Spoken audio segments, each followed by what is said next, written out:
Camille Lelouch, qui venait rendre visite à Léa avant les dernières évaluations de la Star Academy, a tenté de lui donner quelques conseils, un peu compliqués à suivre pour la candidate. Camille Lelouch était de visite au château de la Star Academy, ce lundi 2 février 2026. La chanteuse a fait le chemin jusqu'à Damary-les-Lys pour venir coacher Léa, en vue de son évaluation de demain matin. Tout comme sa camarade Ambre, la finaliste va passer pour la toute dernière fois devant ses professeurs, et devra s'illustrer sur le titre Le blues du businessman, version Céline Dion.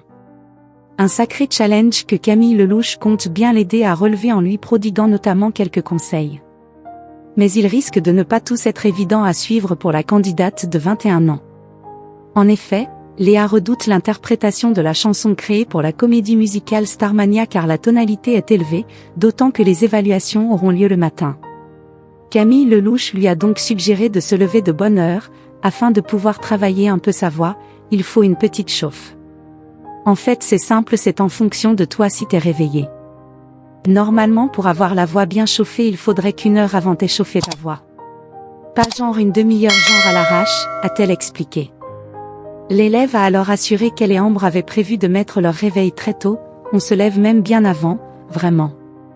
J'ai les évals à 10h, je me lève à 8h, a-t-elle promis. Et quand la coach d'un jour suggère qu'il serait bien de manger léger, là aussi Léa rétorque qu'elle n'arrive pas à avaler quoi que ce soit avant de passer devant le jury. Par contre du chaud, du thé, gingembre, miel et tout à fond. Ça hydrate bien tout, préconise aussi Camille Lelouch, qui ajoute « et tu parles le moins possible quoi », mais cette dernière remarque semble moins évidente pour Léa. La jeune femme a effectivement lâché un « allez », suivi d'un long rire, peu convaincu. Je te dis ça mais tu te doutes bien que moi quand on me dit « ne parle pas », bon, a commenté Camille Lelouch, qui comprend visiblement très bien que Léa puisse avoir du mal à rester muette trop longtemps. Pareil, a confirmé l'élève, à qui on a déjà fait remarquer à plusieurs reprises qu'il fallait qu'elle protège sa voix et tente de parler et surtout crier un peu moins.